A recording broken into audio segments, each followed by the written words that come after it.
Surekha Santu Tupe, financial advisor. आज सकाळी बरोबर सरांनी आपल्याला ऑर्डिनरी ह्या टॉपिक शिकवलं, म्हणजे ऑर्डिनरी एजंट कसे असतात आणि आपण काय बनायचंय. तर आपण आता सर्वांनी ऑर्डिनरी एजंट न राहता एक प्रोफेशनल म्हणा किंवा लीडर एजंट म्हणून आपण मार्केटमध्ये गेलं पाहिजे. आणि सरांनी आपल्याला कन्सेप्ट शिकवली.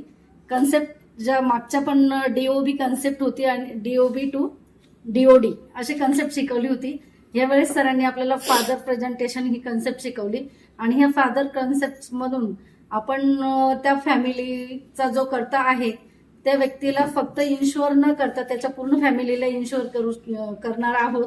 आणि त्याचं जे उत्पन्न आहे त्याचं 10 पट आपण त्याला इन्शुरन्स, वार्षिक उत्पन्नाचं 10 पट इन्शुअर करणार आहोत. पण ते हे आपण जेव्हा जातो तेव्हा घरातून ठरवलेलं असतं की एवढ्या प्रीमियमची मी पॉलिसी याला देऊन येणार आहे.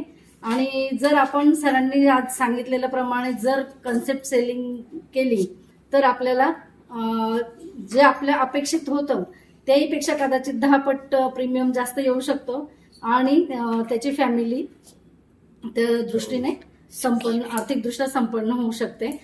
त्यासाठी आदित्य सरांचे खूप खूप धन्यवाद.